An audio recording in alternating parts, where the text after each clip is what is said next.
I recommend you to determine the duration of your treatment and focus on it. The severer your symptoms are, the more imperative it becomes for you to do so. I will use the analogy of boiling water to help you understand better.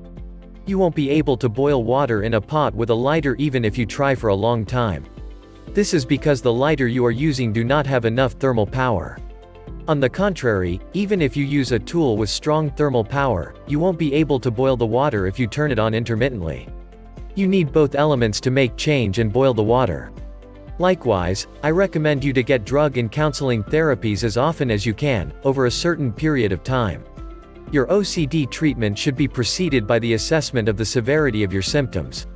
You must be aware of your obsessive thoughts and find out whether you are repeating obsessive behaviors to nullify such thoughts. In general, OCD treatment is easier for a person who only has obsessive thoughts.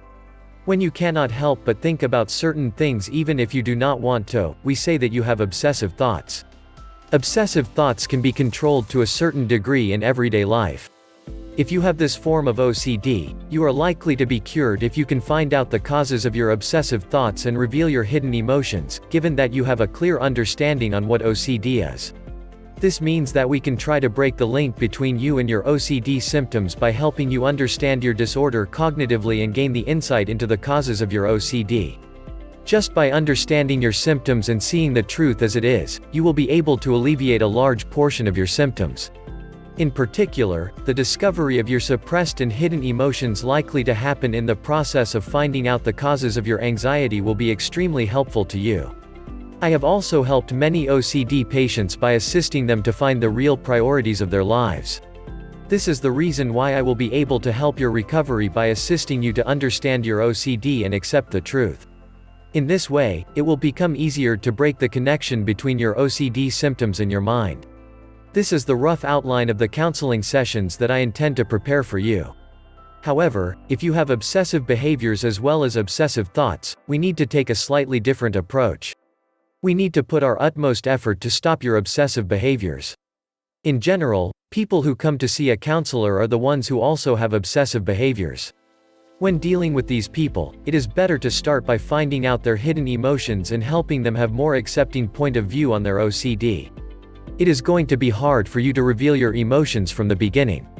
It is likely to be hard for you to separate your emotions because you have very intense anxiety, discomfort and fear imprinted on your body. This is the reason why we need to divide your overwhelming anxiety into little pieces, that way, you can digest them one by one. No matter how big your problems are, you will get to handle them eventually if you divide them into little manageable pieces. As such, you have to go one step at a time. Also, it should be noted that you will be able to stop your obsessive behaviors only by learning to discern emotionally. By doing so, you will get to understand that your obsessive thoughts are not true. This is not the matter of reason and logic. This is the matter of emotion. If possible, we need to work to stop your obsessive behaviors. This is like doing a bungee jump. We can jump off a cliff even though we are extremely scared to do so, to an extent our bodies refuse it. This is because we know that there is a safety strap to save us from the fall. You have to take a leap of faith. Likewise, we need to create a safety strap, the belief that it is okay not to repeat your obsessive behaviors, to stop your obsessive behaviors. Like I mentioned earlier, I need to help you understand your symptoms correctly and recognize the cognitive structures which have caused your OCD. I need to show you a map so that you can tell truth from lies. To find the underlying causes, you need to understand the symbolic cognitive structures inside your mind clearly.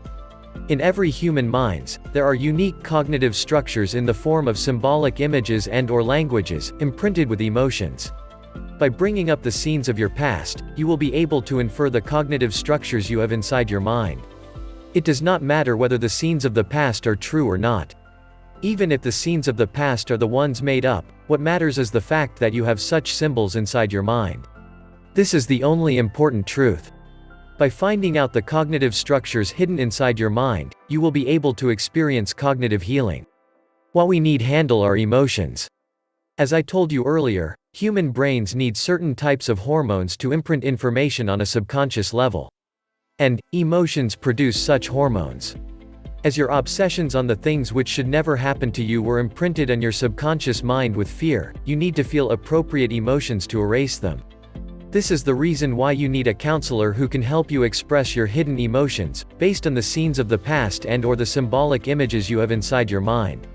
Such emotions will help you make right decisions. A person with OCD have rigid beliefs that are connected to the things she have to do to avoid the fear and anxiety she wants to hide for good. These beliefs are the things which have been forcing you to hide your feelings and justifiable desires. These beliefs create points of failures, the moments you fail to achieve your hopeless goals. OCD is a refugee center you have created to hide such points. The rigid and inflexible beliefs you have been holding are the causes of such repression. This is the reason why dissolving such beliefs can be extremely beneficial to your treatment. It is likely that you have many of them inside your mind. However, there always is the key belief at the center.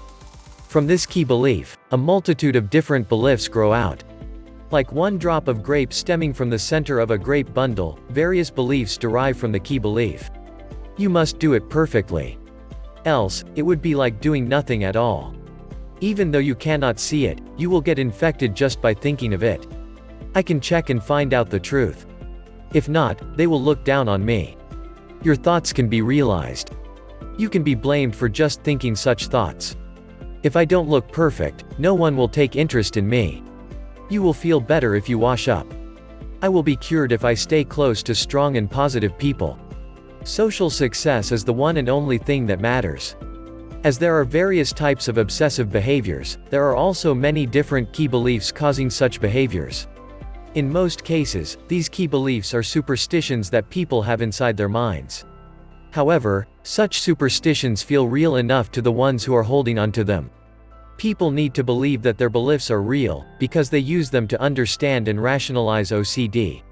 Moreover, as most people think that these faiths are ethical, they regard them as the morals they should keep. This is the reason why the faiths that coincide with socially and/or morally acceptable codes tend to be the most rigidly fixed ones. However, the truth is that there are no beliefs that can be universally applied.